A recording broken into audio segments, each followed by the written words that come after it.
merupakan kasus gawat darurat. Diharapkan mahasiswa setelah pembelajaran ini mampu memberikan tata laksana awal untuk akut coronary syndrome ya. Jadi mulai mengetahui, bisa mendiagnosis, mengetahui pemeriksaan apa yang mau dilakukan dan memberikan tata laksana awal sebelum pasiennya dirujuk ke ahli.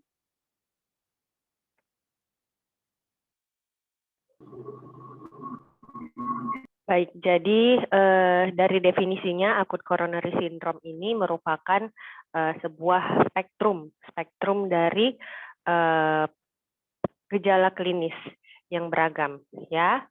Baik itu masuk kepada presentasi infark miokard dengan ST elevasi, ataupun masuk dengan presentasi miokard infark non ST elevasi, atau masuk ke miokard unstable angina pectoris ya. Jadi dia spektrum klinis luas, baik klinisnya itu cocok untuk ST elevasi miokard infark, non ST elevasi ataupun unstable angina pectoris.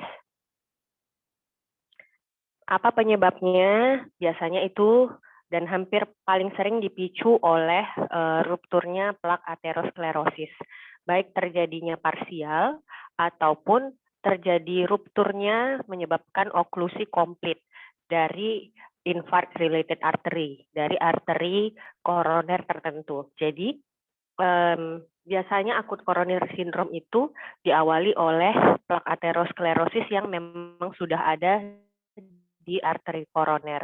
Plak tersebut bisa permukaannya stabil atau tidak stabil.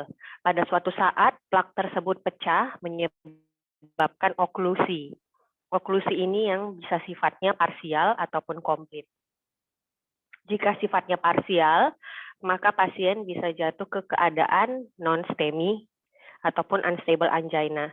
Tapi kalau oklusinya komplit, itu pasien akan jatuh ke dalam ST elevasi miokard infarct.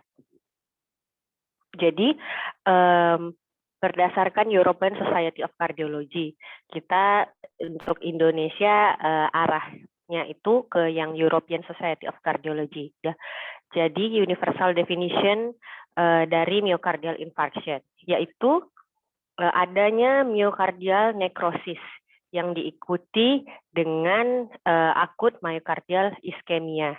Ya, kondisi-kondisi di bawah ini yang memenuhi kriteria myocard infarct, yaitu nanti dari pemeriksaan troponin dijumpai kenaikan ataupun penurunan dari biomarker jantung. Ya, apa maksudnya kenaikan dan penurunan? Jadi misalnya pasien tersebut datang dengan keluhan nyeri dada, kalian periksakan enzim jantung. Pertama kali kalian periksa nilainya masih normal. Kemudian kalian lakukan pemeriksaan ulang 6 jam kemudian, ada dijumpai kenaikan. Ya, itu berarti ada rise, ada peningkatan. Atau pasien datang dengan keluhan nyeri dada tapi tidak terlalu khas untuk infark, kalian periksakan enzim jantungnya tinggi. Kalian ragu ini memang infark atau bukan, kalian lakukan pemeriksaan ulang 6 jam kemudian, ada penurunan nilai enzim jantung dibandingkan di awal. Ya, nah itu namanya penurunan. Jadi rise, kenaikan atau fall, penurunan dari cardiac marker. Ya, dengan salah satu nilai paling tidak di atas 99% persentil. Yang diikuti dengan adanya simptom iskemia, LBBB baru, ataupun ada perubahan pada ST segmen ataupun T-wave, adanya Q-wave di EKG, ya, adanya bukti kehilangan dari miokardium yang viabel, ataupun pada saat di eko nampak ada gangguan pergerakan dinding jantung, ataupun dari hasil angiografi koroner dijumpai ada trombus di dalam koronernya. Ya, kemudian bisa juga kematian akibat masalah kardiak. Ini menandakan myocardial iskemia dengan gambaran LBBB baru, atau pada saat PCI dijumpai infark miokard, ada juga berhubungan dengan stent trombosis dan ada yang berhubungan dengan CABG. Ya, jadi jika dijumpai beberapa hal di bawah ini, maka diagnosis myocardial infarct bisa ditegakkan, yaitu dijumpainya pathological Q wave dengan atau tanpa penyebab tanpa adanya penyebab lain yang non iskemik, kemudian adanya bukti imaging yang menunjukkan kehilangan dari otot jantung yang viabel dan pathological finding dari myocard infarct. Ada beberapa macam tipe myocard infarct ya. Yang pertama yang paling sering adalah spontaneous myocardial infarction, disebabkan oleh ruptur plak, ulcerasi, fisura ataupun diseksi dari pembuluh darah yang menyebabkan terbentuk trombus di intraluminal. Kalau yang tipe 2, myocardial infarction yang disebabkan oleh ketidakseimbangan antara supply dan demand oksigen. Ya, contohnya apa? Contohnya akibat gangguan endotel koroner ataupun spasme dari arteri koroner, emboli di dalam koroner, takibradiaritmia, anemia, gagal nafas, hipotensi, dan hipertensi. Ya, jadi kalau yang pertama umumnya disebabkan plak aterosklerosis, kalau yang kedua penyebab lain selain ruptur plak aterosklerosis. Yang ketiga ini myocard infarct yang pasiennya datang sudah dengan henti jantung atau sudah dengan kematian dan kita sangkakan ini kematiannya akibat infark myocard. Yang keempat adalah myocard infarct yang terjadi berhubungan dengan percutaneous coronary intervention atau yang sering kita dengar pemasangan stent atau pemasangan ring. Jadi bisa saja setelah pasiennya dipasang ring, beberapa jam kemudian jatuh ke dalam keadaan infark myocard. Baru yang tipe B itu sama, yang adalah berhubungan dengan pemasangan stent, tapi setelah dipasang stent terjadi trombosis di koroner yang kita pasangin stent tersebut. Ya, yang tipe 5 adalah infark myocard yang berhubungan dengan bypass, operasi jantung terbuka. Ya, jadi setelah dia operasi bypass, sudah dirawatan intensif atau sudah di ruangan, terjadi infark myocard berulang. Nah, itu masuk ke dalam infark myocard akut yang tipe 5. Jadi akut coronary syndrome ini ditegakkan dengan pertama keluhan yang angina tipikal infark, yang kedua dari elektrokardiogram, yang ketiga dari enzim jantung. Jadi jika ada pasien datang dengan presentasi nyeri dada tipikal infark, kita pikirkan untuk melakukan pemeriksaan elektrokardiogram. Gambarannya dua, bisa ST elevasi atau tidak ada ST elevasi. Jika ada ST elevasi disertai dengan nyeri dada, kita bisa langsung tegakkan itu STEMI, ya. Boleh dilanjutkan dengan pemeriksaan enzim, boleh. Jadi nyeri dada, EKG, dan enzim. Tapi 2 dari 3 saja terpenuhi, itu sudah bisa ditegakkan akut coronary syndrome, ya. Jadi kalau keluhannya nyeri dada, disertai EKG ST elevasi, enzim jantungnya meningkat positif, maka pasiennya masuk ke dalam STEMI. Ya, ditandai nanti setelah beberapa hari EKG yang ST elevasi berubah menjadi Q-wave. Kalau yang non ST elevasi bagaimana? Jika pasien datang dengan nyeri dada, dilakukan EKG, gambaran EKG-nya non ST elevasi, jadi gambaran EKG-nya bisa ST depresi atau T inversi, kita lanjutkan dengan pemeriksaan enzim jantung. Jika hasilnya positif, maka pasien masuk ke dalam non ST elevasi myocard infarct, ya, atau istilahnya non Q-wave myocardial infarction.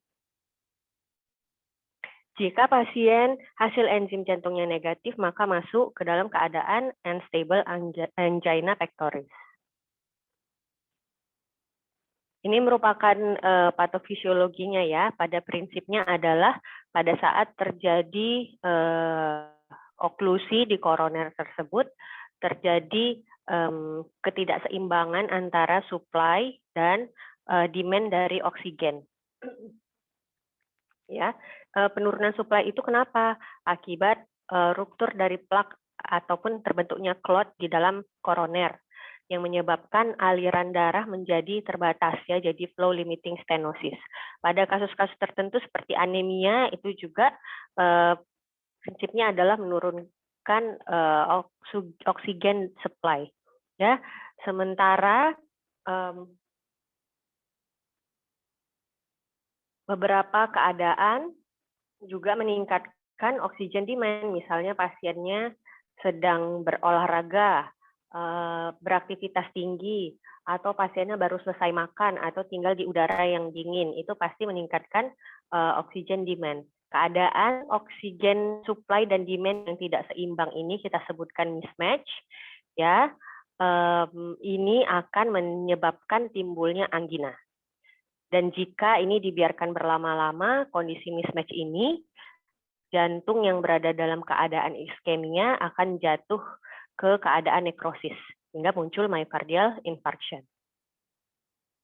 Jadi, underlying patofisiologinya itu adalah akibat plak aterosklerosis, kan? Jadi pada keadaan normal harusnya bagian dalam dari tunika intima itu terdiri dari lapisan yang halus, ya, yang tidak ada plak, yang alirannya lancar dan baik, ya. Pelan-pelan karena proses aterosklerosis terjadi mulai dari kita lahir hingga dekade keempat kehidupan, mulailah terbentuk plak aterosklerosis sedikit demi sedikit demi sedikit. Disebabkan oleh apa? Penumpukan dari LDL, kolesterol di bawah tunika intima tersebut. Nah, makin lama plak tersebut semakin besar menyebabkan tonjolan ke arah dalam lumen. Kita sebut dengan plak aterosklerosis. Sifatnya bagaimana? Sifatnya dapat parsial atau dapat hampir total. Pada suatu saat akibat faktor-faktor tertentu, misalnya akibat hipertensi, tekanan di intrakoroner ini tinggi, menyebabkan ruptur dari plak aterosklerosis. Nah, jika plak aterosklerosis itu ruptur, maka bagian pinggirnya ini menjadi tidak halus lagi, dan isinya akan keluar. Jika terjadi kerusakan pada endotel pembuluh darah, tentu saja sistem koagulasi akan diaktifasi. Jadi ada aktivasi platelet, ada aktivasi sistem koagulasi. Jadi platelet akan menempel pada dinding endotel yang rusak, kemudian faktor koagulasi juga teraktivasi membentuk benang-benang fibrin, sehingga lumen pembuluh darah ini tertutupi oleh trombus. Ya. Trombus ini dapat sifatnya menutup parsial atau sebagian saja atau menutup lumen pembuluh darah secara total. Kalau parsial, pasiennya jatuh ke non-STEMI atau unstable angina pectoris. Kalau total, pasien jatuh ke keadaan STEMI.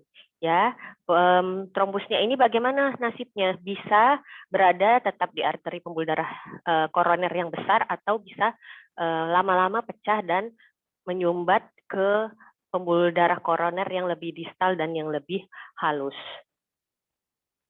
Ini yang saya bilang tadi ya. Jadi kalau plak aterosklerosis tersebut pecah, terjadi aktivasi dari platelet dan kaskade koagulasi juga teraktivasi.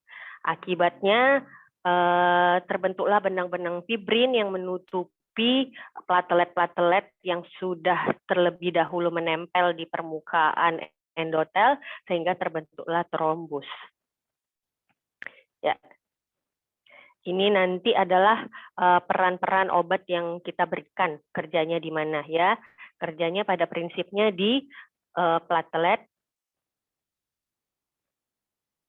Nah, ini adalah bagaimana gambaran kurang lebih sama, bagaimana kerja ADP, bagaimana kerja GP2B inhibitor untuk mencegah agregasi platelet terhadap dinding pembuluh darah. Nah, jadi ini merupakan visualisasi bagaimana proses infark miokard terjadi. Nah, seperti kita lihat awalnya plak tersebut stabil, tapi karena faktor tertentu plaknya pecah, jadi permukaannya kasar, di sini mulailah menempel platelet. Di sini disebut platelet agregasi. Ya, terlibat juga di sini pembuluh eritrosit. Seperti kalian lihat, makin lama, makin penuh, makin banyak jumlahnya. Ini akan menyebabkan oklusi dari lumen pembuluh darah koroner. Ya, lama-lama oklusinya makin penuh, menyebabkan oklusi koroner yang total. Nah, jadi konsekuensi dari trombus koroner ini seperti yang saya bilang tadi. Kalau trombusnya kecil, bisa saja tidak terjadi perubahan EKG dan lama-lama akan healing atau sembuh sendiri bagian plak yang sudah pecah tersebut ya. Tapi bagaimana jika trombusnya lebih besar menyebabkan oklusi yang parsial ataupun total? Jika oklusinya parsial, gambaran EKG-nya ST depresi dan T inversi. Enzim jantungnya bisa negatif, bisa positif. Kalau negatif, diagnosisnya unstable angina pectoris. Kalau negatif, enzim jantungnya diagnosisnya adalah unstable angina. Jika positif, diagnosisnya adalah non-STEMI. Bagaimana dengan kalau oklusinya total? Oklusinya total, gambaran EKG-nya adalah ST elevasi, enzim jantungnya positif, diagnosisnya adalah STEMI. Bagaimana dok kalau oklusinya total, bisa nggak jadi parsial? Bisa. Jadi misalnya trombusnya pecah, terbuka lagi alirannya, maka ini kita sebut transient iskemia, maka EKG-nya berubah jadi seperti ini. Ya, jadi untuk kita menyebutkan ST elevasi miokard infark itu, jika kita jumpai gambaran ST elevasinya itu paling tidak 20 menit. Ya, dalam 20 menit, misalnya kita ulang lagi, EKG-nya tetap masih STEMI, maka EKG-nya masih tetap ST elevasi, maka itu kita bisa bilang STEMI. Tapi kalau awalnya EKG-nya ST elevasi, kemudian kita EKG ulang, ST elevasinya hilang jadi ST depresi, maka itu masuk ke non-STEMI jadinya. Nah, ini sama ya, seperti yang saya bilang tadi ya. Kalau dia parsial, oklusinya unstable angina dan non-STEMI. Kalau oklusinya total, pasiennya STEMI. Ini merupakan perbedaan dari plak aterosklerosis yang stabil dan yang tidak stabil. Ya, kalau yang stabil ini banyak lipid core-nya yang ditutupi oleh fibrous cap yang juga tebal. Sementara kalau yang vulnerable atau yang tidak stabil, ini inti lipid core-nya sedikit, ditutupi oleh fibrous cap-nya yang juga tipis. Jadi jika ada pasien masuk dengan keluhan nyeri dada yang tipikal infark, bagaimana nyeri dada yang tipikal infark? Yaitu nyeri di dada kiri yang terasa berat seperti ditimpa atau dihimpit, yang durasinya lebih dari 20 menit, tidak hilang atau hilang sedikit dengan pemberian nitrat dan istirahat, yang disertai dengan penjalarannya bisa ke leher, ke bahu, ke lengan kiri, dan ke punggung, yang disertai dengan keringat dingin, mual, ataupun muntah. Itu namanya nyeri dada tipikal infark. Ya, bagaimana dok jika gambarannya seperti itu, tapi nyeri dadanya cuma 5 menit atau cuma 10 menit? Dan kalau sekali nyeri dada, pasiennya makan obat, nitrat, atau istirahat, nyerinya hilang. Atau nyeri tersebut tidak cukup berat hingga pasiennya keringat dingin, mual, atau muntah. Maka jika keadaannya tidak seberat angina tipikal infark, kita sebut itu nyeri dada angina pectoris. Jika ada nyeri dada yang tipikal angina, kita lakukan EKG. Ya, EKG bisa ST elevasi persisten atau STT changes yang bukan ST elevasi atau EKG-nya normal.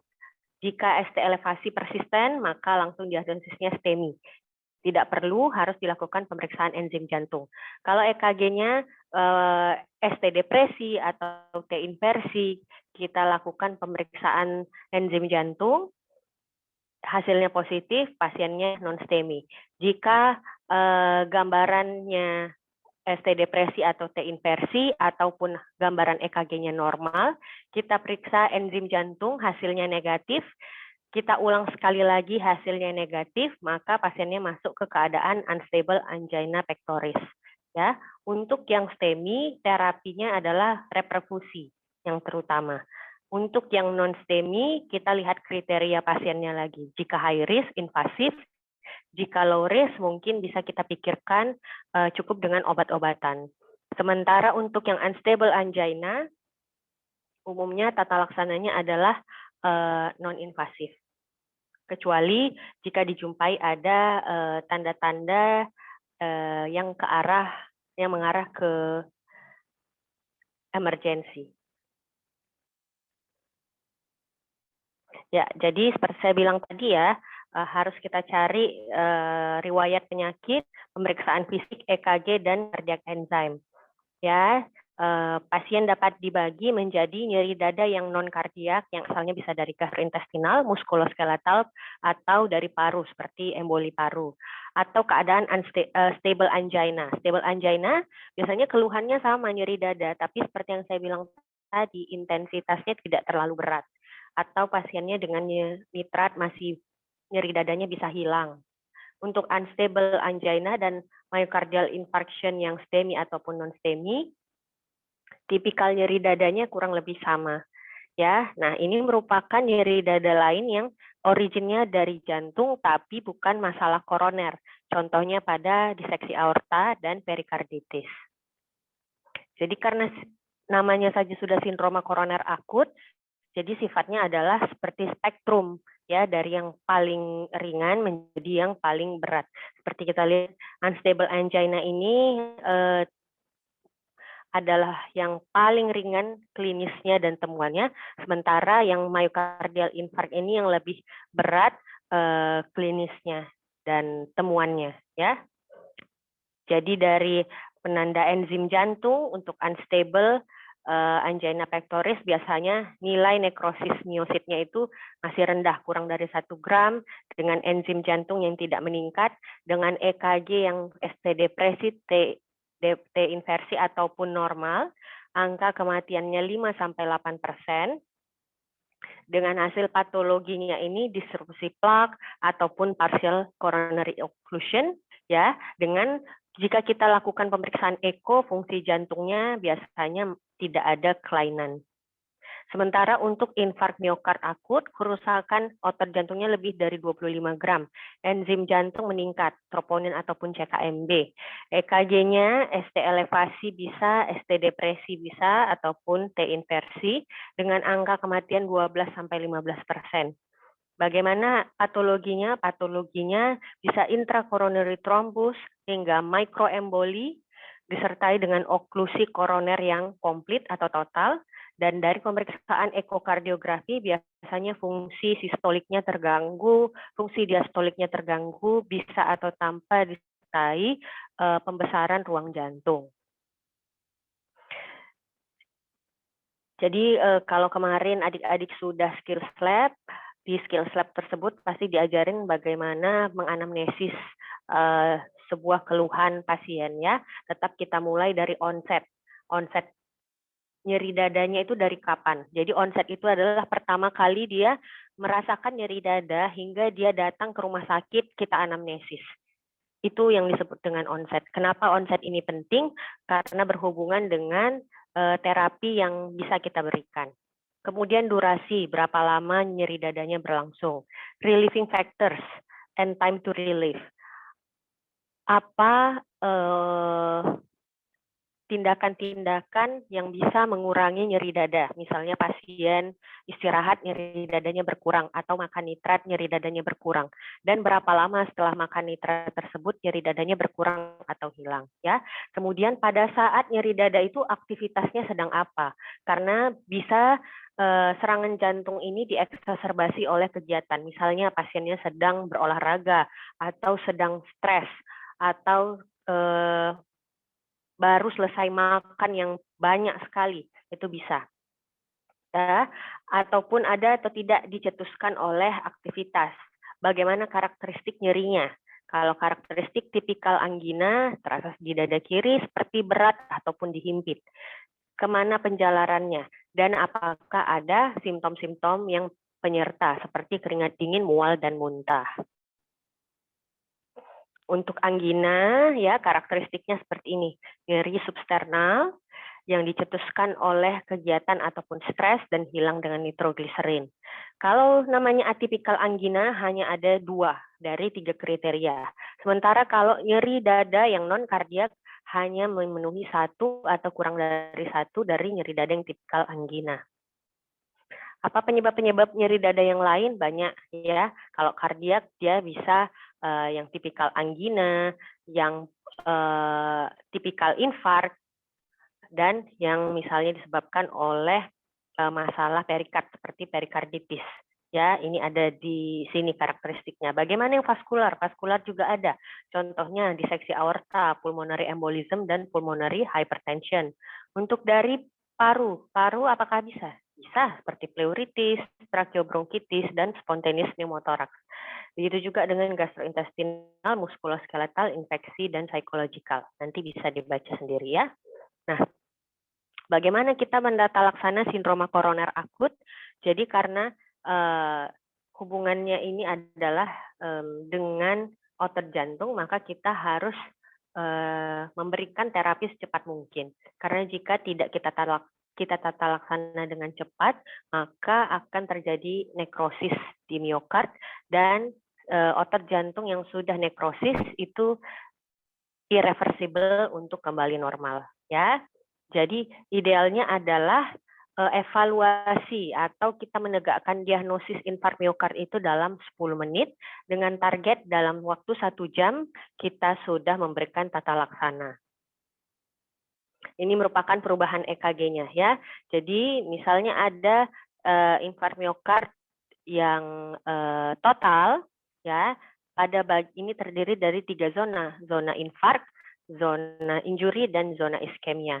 Untuk yang EKG yang paling dekat dengan zona infark, maka gambarannya adalah Q patologis disertai dengan ST elevasi dan T inversi. Lead EKG yang paling dekat dengan zona injury, gambarannya kurang lebih sama, tapi Q-nya tidak terlalu dalam disertai dengan ST elevasi dan T yang masih positif. Sementara EKG yang lead EKG yang paling dekat dengan zona iskemia, gambaran EKG-nya adalah T inversi. Ya, makanya pada EKG STEMI itu bisa beragam. Pada satu lead dijumpai ST elevasi, pada lead lain dijumpai gambaran ST depresi. Itu hanya menandakan ada lead yang dekat dengan zona infark, ada lead yang dekat dengan zona yang iskemia. Nah, gambaran untuk ST elevasi miokard infark ini juga memiliki satu ciri khas ya. Jadi pada keadaan akut 0 sampai 4 jam gambarannya adalah ST elevasi diikuti dengan T yang tinggi atau titol.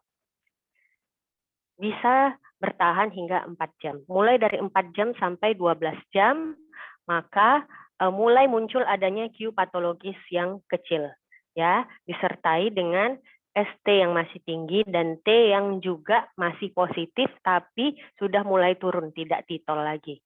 Pada waktu 24 jam sudah terbentuk Q patologis yang lebih dalam, segmen ST-nya masih tinggi tapi gelombang T-nya mulai inversi. Pada 96 jam terbentuk Q patologis dengan segmen ST yang mulai kembali isoelektris dan T yang defleksi negatif. Setelah 2 minggu gambarannya seperti ini. Q patologis dengan segmen ST yang isoelektris dan T inversi. Setelah 1 tahun menetap menjadi Q patologis, ST yang isoelektris dan T yang normal. Jadi untuk melihat gambaran ST elevasi ataupun gambaran ST depresi, kita sebaiknya menemukan atau harus menemukan 2 lead yang berpasangan. Jadi kalau kita jumpai ST elevasi hanya di lead 2, kita tidak bisa bilang itu ada ST elevasi miokard infark. Tapi jika kita jumpai di lead 2 dan lead AVF, lead 2 dan lead AVF, kita bisa bilang itu ST elevasi miokard infark. Jadi perubahan pada EKG ini menandakan area miokard mana yang terkena dan menandakan arteri koroner mana yang tersumbat. Ya, jadi jika ada gambaran ST elevasi atau ST depresi atau Q patologis di 2-3 AVF, maka area yang terkena adalah inferior dan koroner yang tersumbat adalah right coronary artery. Jika V1 sampai V2, area yang terkena adalah posterior, yang tersumbat adalah right coronary artery. Untuk V2 hingga V4, area yang terkena adalah anteroseptal, yang tersumbat adalah left arterial descending. Untuk yang V3 sampai V5, yang terkena adalah anterior, yang terkena juga LAD. Untuk satu AVL, ini menandakan posisi high lateral, yang terkena adalah left circumflex. Untuk V5 dan V6, itu yang terkena apikal, koroner yang tersumbat adalah left arterial descending. Jadi rekomendasinya, begitu pasien sampai ke IGD, maka dalam 10 menit sudah harus dilakukan pemeriksaan EKG dan kita harus sudah mendiagnosis ini pasiennya STEMI atau tidak. Karena kalau STEMI dalam 10 menit, karena kalau STEMI dari EKG saja kita sudah bisa tegakkan, oh ini STEMI, ya. Jadi dalam 10 menit harus sudah ditegakkan diagnosis. Bagaimana dengan EKG yang meragukan? Maka jika klinisnya khas untuk infark miokard, tapi EKG-nya tidak khas, maka kita bisa lakukan EKG serial 15 sampai 30 menit setelah EKG yang pertama, atau bisa diulang setiap 30 menit. Jadi misalnya pasien datang baru nyeri dada 1 jam, kadang-kadang EKG-nya belum ada perubahan. Nah, kita bisa ulang EKG-nya 30 menit kemudian. Jika masih belum ada perubahan, bisa dilakukan 30 menit lagi. Ya, jadi secara berkala dilakukan EKG hingga kita menemukan adanya perubahan di segmen ST ataupun gelombang T. Ini adalah contoh dari ST depresi. Seperti kita lihat, tanpa ada depresi segmen ST di lead 2, 3, dan AVF, P4, P5, P6. Kalau seperti ini berarti areanya inferior dan di lateral, infrolateral.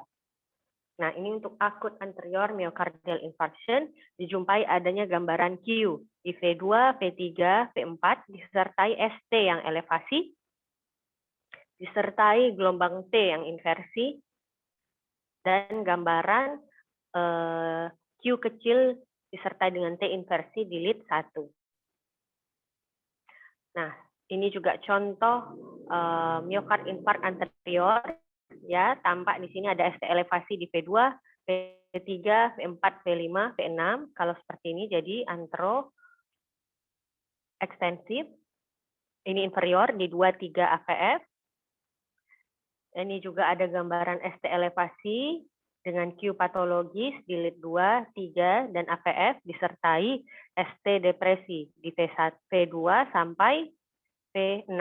Ini merupakan gambaran bayangan atau gambaran lead yang dekat ke area yang iskemik. Nah, untuk akut posterior myocardial infarct, biasanya itu gambarannya ditandai dengan gelombang R yang tinggi. Harusnya gelombang R di V1 itu kan kecil aja, S-nya yang dalam. Ini malah kebalikan, gelombang R-nya tinggi di V1, V2.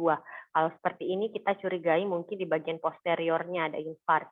Ya, kalau seperti ini kita lakukan pemeriksaan EKG kanan dan belakang. Oke, ini adalah right ventricular infarct. Jarang, biasanya disertai oleh STEMI inferior. Jadi STEMI inferior sering diikuti dengan right ventricular infarct. Cara mendiagnosisnya adalah dengan meng-EKG kanan untuk melihat P3 right dan P4 right. Nah, ini merupakan enzim jantung ya. Jadi kalau kita lihat ada beberapa nilai-nilai yang akan naik pada keadaan infark miokard. Yang paling awal adalah mioglobin. Ya, mioglobin ini dari 30 menit setelah infark nilainya sudah naik. Tapi mioglobin ini tidak khas untuk kerusakan miosit, kerusakan miosit jantung ya. Jadi kalau kita habis berolahraga, otot kita banyak rusak, itu mioglobin juga naik. Yang lebih khas untuk otot jantung adalah troponin, ya. Begitu juga dengan CK. CK tersebut lebih awal, mungkin sekitar 3 jam setelah serangan nilai CK mulai naik. Ya, bagaimana dengan troponin? Di sini troponin sekitar jam keempat atau kelima baru nilainya mulai naik.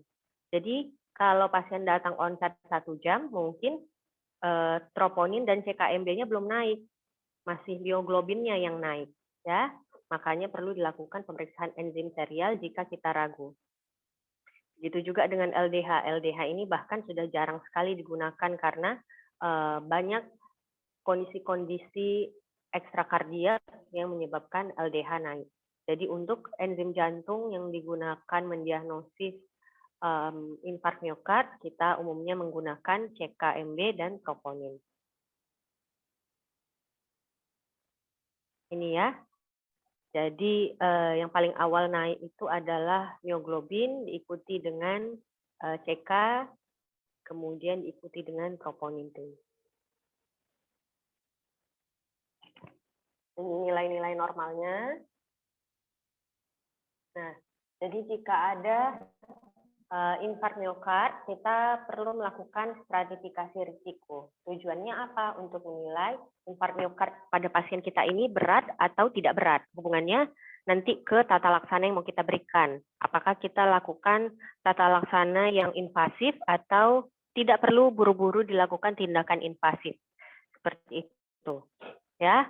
Nah, apa saja yang bisa digunakan untuk menstratifikasi risiko? Yang pertama menggunakan TIMI score atau skor TIMI. Kepanjangan TIMI adalah thrombolysis in myocardial infarction. TIMI. Ya, ini untuk menilai kematian 30 hari dan 6 bulan. Begitu juga dengan nilai GRACE atau kepanjangannya Global Registry of Acute Coronary Events. Ya, ini juga untuk menilai kematian 6 bulan dan 1 tahun. Lalu ada juga yang lain, yaitu seperti pursuit dan seperti CHA2-VAS yang menilai untuk risiko perdarahan dan Hasbled yang digunakan untuk menilai risiko perdarahan. Nah, satu lagi yang gampang yaitu dengan menggunakan KILIP. Ya, jadi TIMI score ini ada 2, TIMI risk yang untuk STEMI dan TIMI risk yang untuk non-STEMI. Di sini merupakan TIMI risk yang untuk non-STEMI. Jadi apa yang dinilai? Usia, kemudian risk factor, kemudian stenosis koroner yang sudah kita ketahui sebelumnya, lalu penggunaan aspirin dalam 7 hari terakhir. Lalu bagaimana nyeri dadanya, apakah anggina berat, ada peningkatan enzim jantung atau tidak, dan apakah ada deviasi segmen ST lebih dari 0,05 mV. Setiap ada yang memenuhi kriteria ini, maka nilainya 111 dengan total nilai 7.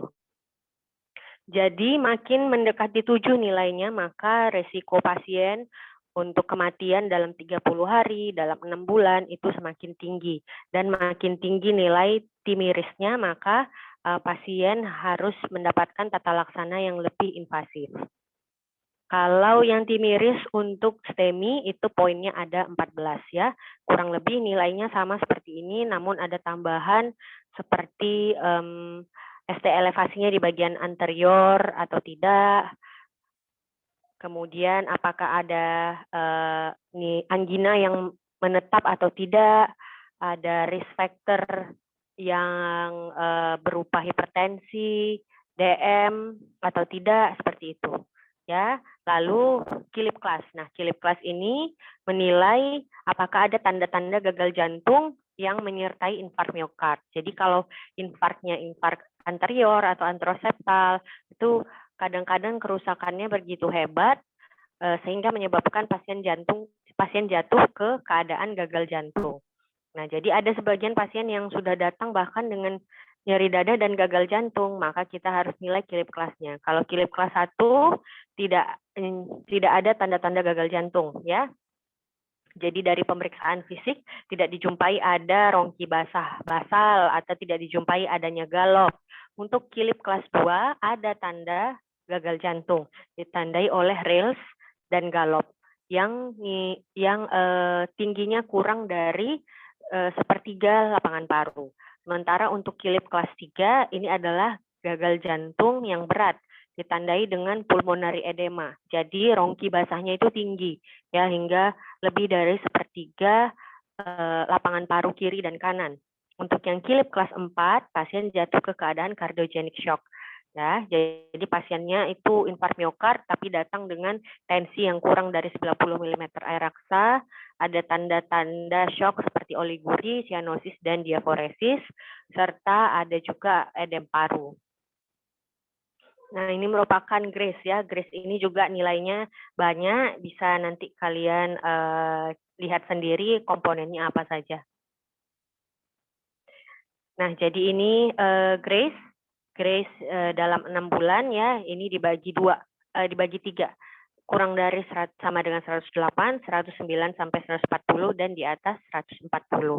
Ya, semakin tinggi nilai GRACE-nya maka angka in hospital death, angka 6 bulan setelah keluar dari rumah sakit, angka kematiannya juga makin tinggi.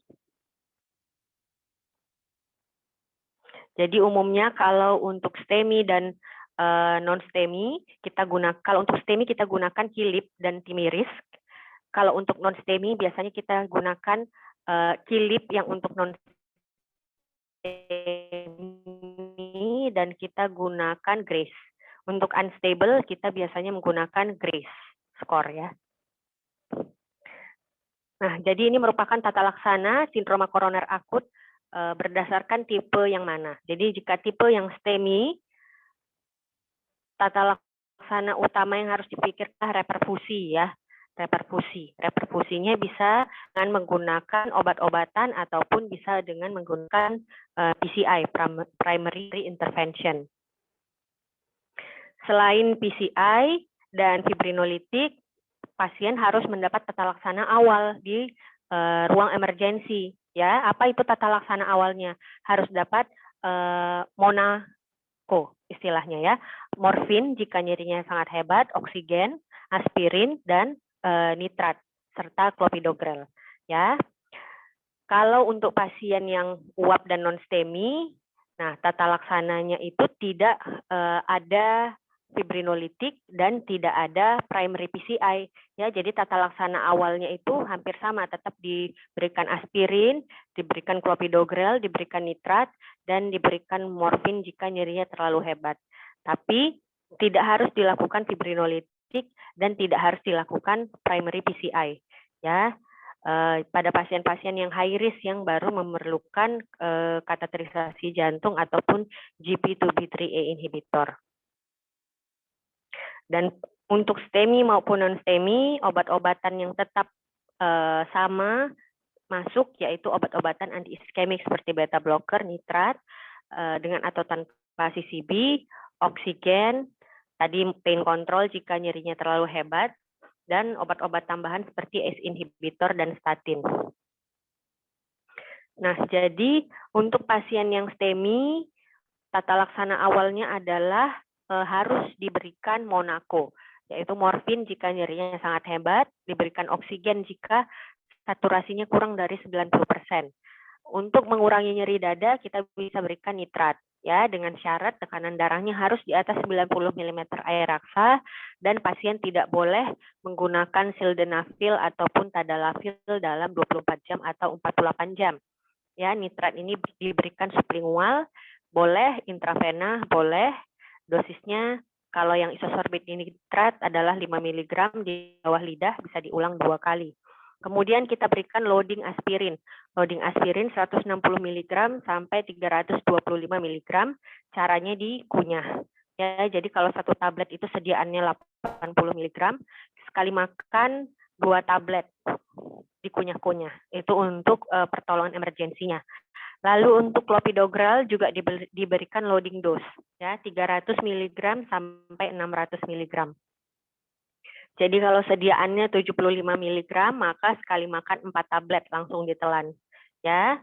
Kemudian nanti setelah masuk obat-obatan lini pertamanya, Monaco tersebut, baru bisa diberikan. Pilihannya bisa unfractionated hydrogenated heparin, fondaparinux ataupun enoxaparin. Ya, untuk morfin ini diberikan jika kita sudah memberikan nitrat dan nyeri dada tidak hilang dengan pemberian nitrat. Obat-obat lain yang dapat diberikan seperti beta blocker, ACE, dan statin. Itu tapi biasanya kita berikan setelah pasien di intensive care ataupun di ruangan. Ya, ini untuk anti iskemiknya berupa beta blocker, nitrat oral, CCB ataupun CCB yang golongan dihidropiridin. Oke, untuk antikoagulan tadi bisa diberikan UFH ya, LMWH low molecular weight heparin seperti fondaparinux dan anti 2A inhibitor seperti LMWH itu enoxaparin dan fondaparinux yang anti faktor 2.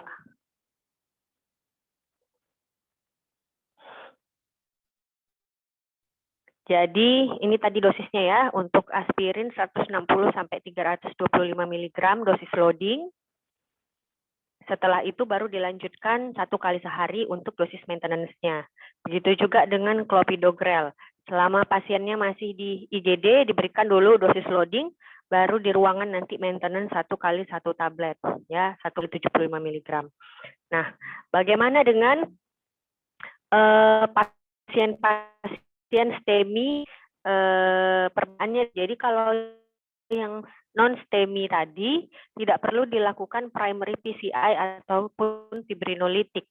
Tapi kalau pasien STEMI dengan onset kurang dari 12 jam, maka kita perlu melakukan fibrinolitik atau primary PCI. Ya, tujuannya apa? Untuk menghancurkan clot ini. Jadi kalau onsetnya masih kurang dari 12 jam, clot ini masih bisa dihancurkan dengan menggunakan agen-agen fibrinolitik, contohnya seperti urokinase ataupun streptokinase. Tapi kalau onsetnya sudah lebih dari 12 jam, maka obat-obat ini, urokinase dan streptokinase, nggak akan ada manfaatnya lagi untuk menghancurkan clot. Begitu juga dengan primary PCI. Primary PCI itu tujuannya menyelamatkan otot jantung yang iskemia. Kalau sudah lebih dari 12 jam, otot yang iskemia itu sudah terlanjur jatuh ke keadaan nekrosis. Jadi sudah tidak ada manfaatnya lagi jika dilakukan PCI yang telat atau manfaatnya sangat sedikit untuk menyelamatkan otot jantung. Ya, makanya primary PCI itu dibatasi dalam 12 jam. Sementara kalau untuk non-STEMI ataupun unstable angina pectoris, kita menggunakan kriteria-kriteria ini ya, mana yang memenuhi, misalnya ada angina yang recurrent, enzim jantung yang terus-menerus meningkat, atau tiba-tiba EKG-nya berubah menjadi ST elevasi, atau pasiennya datang dengan non-STEMI dengan gagal jantung, atau non-STEMI dengan aritmia, itu masuk non-STEMI dengan resiko tinggi, maka harus segera dilakukan PCI. Tapi jika pasiennya datang tanpa ada keluhan-keluhan di atas seperti ini, ya, atau nilai GRIS-nya rendah, maka masuk ke resiko saja, baru boleh dipulangkan. Ya. Nah, jadi ini dia cara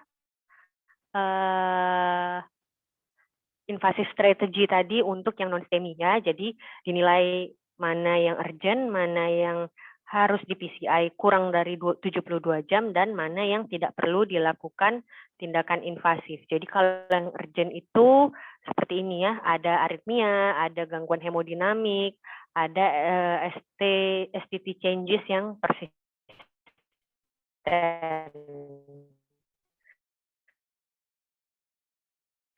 Kalau pasien non-STEMI tersebut. Nah, kemudian jika ada kriteria seperti di sini ya, dynamic STT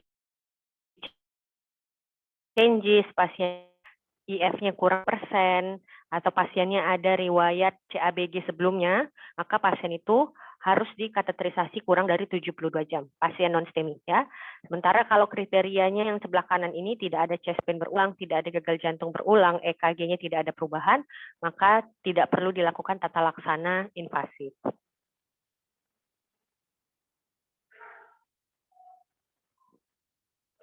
Untuk long term manajemennya, selain obat-obatan antiplatelet, aspirin dan clopidogrel, maka perlu juga diberikan statin ya untuk mencapai target LDL kurang dari 100 mg per desiliter. Bahkan untuk pasien yang high risk kita targetnya adalah kurang dari 70 mg per desiliter.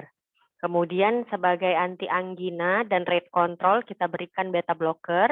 Lalu untuk pasien-pasien yang dengan ejeksi fraksi kurang dari 40%, pasien diabetes, pasien hipertensi ataupun CKD, maka kita berikan ACE inhibitor. Contoh ACE inhibitor itu seperti captopril, lisinopril, ramipril. Begitu juga dengan ARB ya, ARB tersebut indikasinya juga sama seperti ACE inhibitor tadi, pasien dengan IF kurang dari 40, DM, hipertensi, CKD harus diberikan ARB. Dan untuk pasien-pasien yang infark ventricle kiri ya.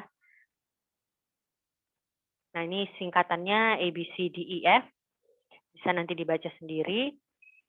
Jadi untuk infark miokard ini ada komplikasi yang menyertai ya, seperti komplikasi mekanik, ruptur dari musculus papillaris, ruptur dari septum ventricle yang menyebabkan jadi adanya ventricular septal defect post infarct, atau dinding free wall, dinding anterior dari ventricle kiri tersebut ruptur ya, ototnya pecah, darahnya keluar, ataupun bisa terbentuk aneurisma di ventricle kirinya akibat infark.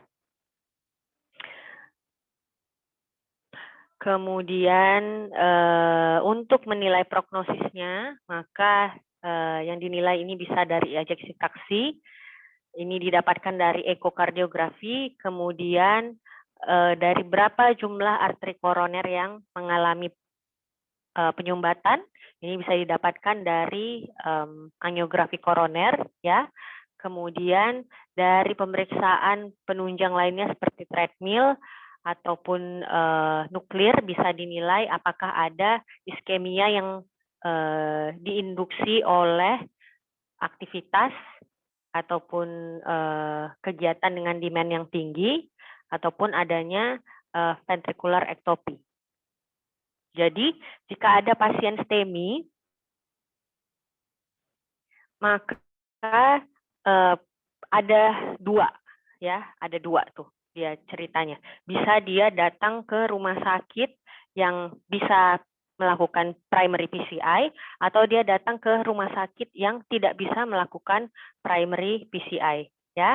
Jadi jika pasien tersebut datang ke rumah sakit yang bisa melakukan primary PCI, maka dan ini harus onset kurang dari 12 jam ya. Jadi jika pasien nyeri dada onset kurang dari 12 jam STEMI, maka harus segera dilakukan primary PCI dengan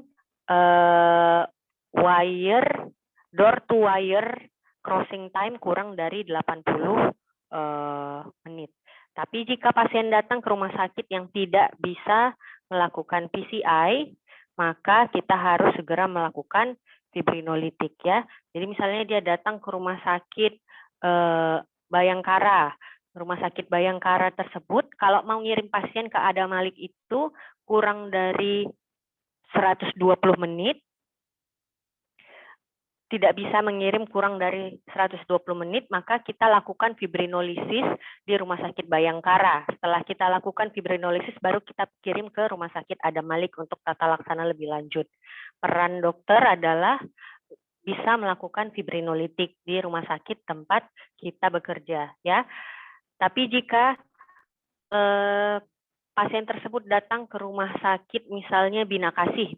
Bina Kasih itu kan lebih dekat ke Adam Malik ya, dalam waktu 2 jam bisa ditempuh. Maka begitu pasien datang, kita diagnosis di rumah sakit Bina Kasih, langsung kita kirim ke Adam Malik. Bisa sampai kurang dari 2 jam, Nah, begitu sampai ke rumah sakit ada Malik langsung di reperfusi ya dengan waktu kurang dari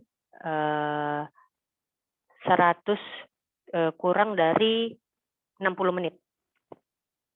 Jadi yang paling penting adalah kita ini menentukan bisa atau tidak kita kirim pasien tersebut untuk primary PCI. Kalau memang bisa, kita kirim dengan target kurang dari 2 jam. Kalau tidak bisa, kita fibrinolitik di tempat kita bekerja, baru kita kirim ke rumah sakit yang bisa primary PCI. Baik, demikian. Ada yang mau bertanya? Izin